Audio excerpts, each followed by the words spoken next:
Hello, good morning class. बच्चों, आज हम देखेंगे अपना एक टॉपिक जिसका नाम है लेयर्स ऑफ एटमॉस्फेयर। ठीक है, अपने जो एटमॉस्फेयर है उसमें कौन कौन सी लेयर्स पाई जाती हैं बच्चों, उसके बारे में आज हम देखेंगे। तो you can see that there are 5 layers present in our atmosphere. अपने एटमॉस्फेयर में 5 लेयर्स पाई जाती हैं बच्चों। सबसे पहली होती है ट्रोपोस्फेयर, फिर स्ट्रेटोस्फेयर, मीजोस्फेयर, थर्मोस्फेयर। थर्मोस्फेयर को बच्चों आयनोस्फेयर भी बोलते हैं, और सबसे लास्ट में होती है एक्सोस्फेयर।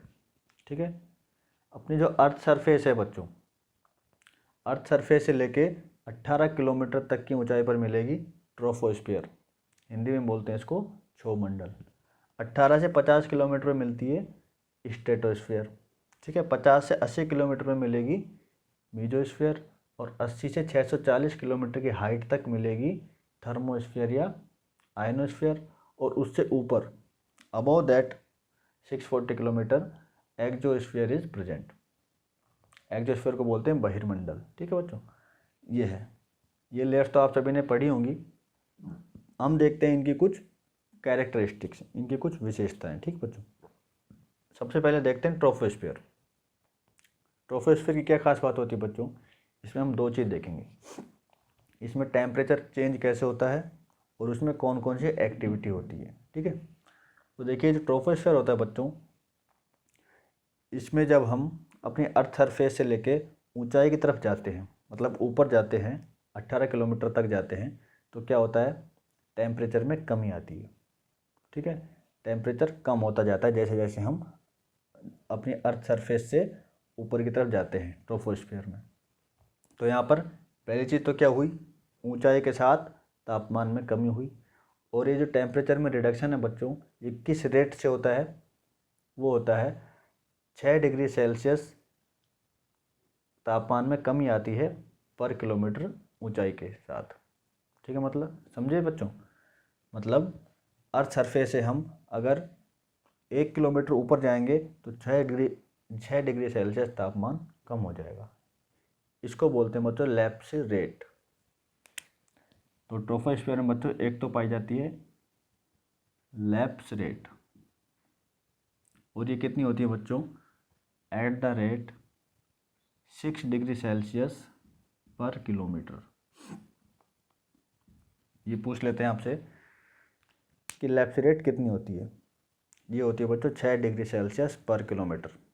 1 किलोमीटर पे 6 डिग्री सेल्सियस तापमान कम हो जाता है। ठीक है, ये चीज़। दूसरी चीज़ जो बच्चों ट्रोपोस्फेयर में जो मेन चीज़ होती है, वो है अपने ऑल जो एनवायरमेंटल जितनी भी अपनी एक्टिविटी हैं, चाहे वो वेदर से रिलेटेड हो, ठीक है, चाहे कोई क्लाइमेटिक कंडीशंस हो, वो सब किस में होती है, अपनी ट्रोपोस्फेयर में। फॉर एग्जांपल कोई भी आंधी, तूफान, चक्रवात, ठीक है, साइक्लोन, रेनफॉल वगैरह, ये जितनी भी घटनाएं हैं बच्चों वेदर से रिलेटेड, वो सब किस में होती है, अपनी ट्रोपोस्फेयर में। ठीक है, ये तो अपनी हो गए ट्रोपोस्फेयर के बारे में। नेक्स्ट आता है स्ट्रेटोस्फेयर। स्ट्रेटोस्फेयर बच्चों खास है कुछ, देखिए कैसे है। इसे समझने के लिए बच्चों हम स्ट्रेटोस्फेयर को 2 भागों में बांटते हैं। ठीक है, अपर, ऐसे लिख लीजिए, lower stratosphere and upper stratosphere. Lower and upper. देखो बच्चों, आप सभी ने सुना होगा कि अपने अर्थ के ऊपर ओजोन लेयर पाई जाती है, ओजोन लेयर पाई जाती है। तो आखिरकार ओजोन होती किस लेयर में, वो बच्चों ओजोन इसी स्ट्रेटोस्फेयर में होती है। ठीक है, अब 18 से 50 किलोमीटर तक ओनली स्ट्रेटोस्फेयर है। मान लो ये 18 किलोमीटर है और यहाँ तक 50 किलोमीटर है। ये पार्ट इसका हो गया लोअर स्ट्रेटोस्फेयर, और जहाँ तक है तो ये पार्ट इसका हो गया अपर स्ट्रेटोस्फेयर। तो बच्चों अपर स्ट्रेटोस्फेयर में पाई जाती है ओजोन गैस। ठीक है, ओजोन गैस कहाँ पाई जाती है बच्चों, अपर स्ट्रेटोस्फेयर में। ठीक है, और आपसे ये चीज़ पूछी जाती है कि अपने जो एरोप्लेन्स होते हैं, हवाई जहाज़ होते हैं, वो कौन सी लेयर में उड़ते हैं बच्चों। तो वो उड़ते हैं अपने स्ट्रेटोस्फेयर में ही उड़ते हैं, लेकिन वो उड़ते हैं लोअर स्ट्रेटोस्फेयर में, जो कि अपनी ट्रोपोस्फेयर के नज़दीक होती है। ट्रोपोस्फेयर से जस्ट ऊपर बच्चों होती है लोअर स्ट्रेटोस्फेयर, तो उसमें उड़ते हैं अपने एरोप्लेन्स वगैरह। एरोप्लेन्स उड़ते हैं बच्चों लोअर स्ट्रेटोस्फेयर में। क्यों? क्योंकि अपर स्ट्रेटोस्फेयर में बच्चों पाई जाती है ओजोन गैस, और ये ओजोन गैस सन से आने वाली हार्मफुल जो अल्ट्रावायलेट रेडिएशंस हैं उनको एब्जॉर्ब कर लेती है, और उनको एब्जॉर्ब करने के कारण ओजोन गैस गर्म हो जाती है बच्चों। गर्म होने के कारण क्या होता है, ये जो अपर स्ट्रेटोस्फेयर है इसका टेम्परेचर ऊंचाई के साथ धीरे धीरे बढ़ने लगता है। समझे? तो स्ट्रेटोस्फेयर में बच्चों तीन चीज़ें हुई हैं। एक तो लोअर स्ट्रेटोस्फेयर में एरोप्लेन उड़ते हैं, अपर स्ट्रेटोस्फेयर में ओजोन गैस पाई जाती है, और इस ओजोन गैस पाए जाने के कारण इसका जो तापमान है ऊंचाई के साथ धीरे धीरे बढ़ता है। तो यहाँ हम लिख सकते हैं अपर स्ट्रेटोस्फेयर में क्या होता है बच्चों, टेम्परेचर इंक्रीज होता है, ठीक है, विद हाइट। जैसे जैसे हाइट बढ़ेगी टेम्परेचर में इंक्रीजमेंट होता है, लेकिन याद रखना किसमें, अपर स्ट्रेटोस्फेयर में, क्योंकि इसमें पाई जाती है ओजोन गैस। ठीक है, लोअर स्ट्रेटोस्फेयर में टेम्परेचर कांस्टेंट रहता है बच्चों, यहाँ कोई चेंज नहीं होता। तो यहाँ हम लिख सकते हैं टेम्परेचर कैसा होता है बच्चों, कांस्टेंट। इसलिए इस लेयर में क्या उड़ पाते हैं, एरोप्लेन्स वगैरह अपने उड़ पाते हैं। ठीक है बच्चों, मीजोस्फीयर में कोई खास इतना है ही नहीं। थर्ड देखते हैं अपना, नेक्स्ट देखते हैं थर्मोस्फीयर या आयनोस्फीयर बच्चों। ठीक है, देखो थर्मोस्फीयर या आयनोस्फीयर ये 80 से लेकर 640 किलोमीटर तक पाया जाता है, और इसकी खास बात क्या है बच्चों, इसमें पाए जाते हैं बच्चों चार्ज पार्टिकल्स। अपने जो गैस होती हैं बच्चों, उन गैसों के चार्ज पार्टिकल पाए जाते हैं, आवेशित कण, चार्ज पार्टिकल्स ऑफ गैस। अब ये क्या काम करते हैं बच्चों, इन चार्ज पार्टिकल्स के पाए जाने के कारण ही अपनी जो अर्थ पे बच्चों रेडियो कम्युनिकेशन हो पाता है।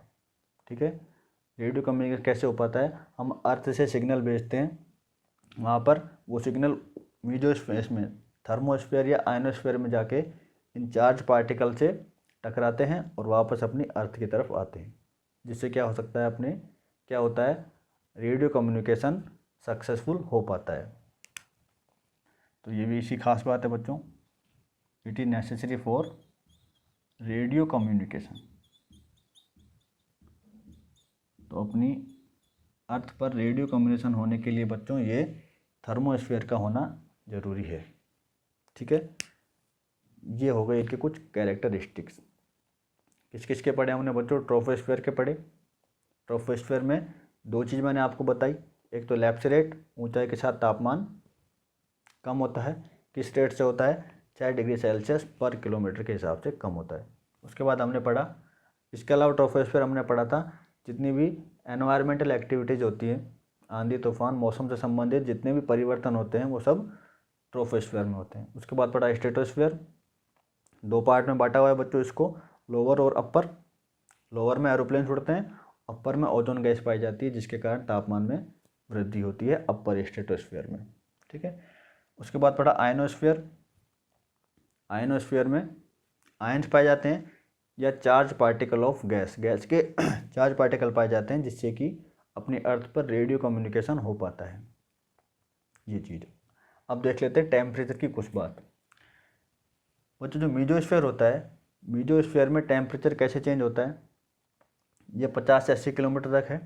जैसे जैसे हम मीजोस्फेयर में ऊपर की तरफ जाते हैं बच्चों, टेम्परेचर दोबारा से कम होने लगता है। तो यहाँ हम लिख सकते हैं बच्चों, टेम्परेचर में कमी आती है विद हाइट। जैसे जैसे हाइट बढ़ती है मीजोस्फीयर में टेम्परेचर में कमी आती है। लेकिन उसके बाद फिर से अपने क्या आता है, थर्मोस्फीयर। और थर्मोस्फीयर में बच्चों चार्ज पार्टिकल होते हैं गैस के, जिसके कारण क्या होता है, थर्मोस्फीयर का टेम्परेचर दोबारा से बढ़ने लगता है। तो ये तीसरी चीज़ और हम ऐड कर देते हैं यहाँ पे कि थर्मोस्फीयर में बच्चों टेम्परेचर ऊंचाई के साथ साथ बढ़ता है ये। और उसके बाद तो एक्सोस्फीयर है, मोर देन 640 किलोमीटर से ऊपर जाएंगे तो एक्सोस्फीयर आ जाएगा, बहिर्मंडल, जो कि अपने किसी काम का नहीं है, जो हम बोल सकते हैं एक तरीके से निर्वात वगैरह वैक्यूम वाली कंडीशन आ जाती है वहाँ पर। तो ये था बच्चों अपना जो लेयर्स ऑफ एटमॉस्फेयर थी वो और उनकी कुछ कैरेक्टरिस्टिक्स। ठीक बच्चों, नेक्स्ट मिलेंगे अगले टॉपिक के साथ। आप भी कुछ सजेस्ट कर सकते हैं तो कमेंट बॉक्स में कर देना। Thank you.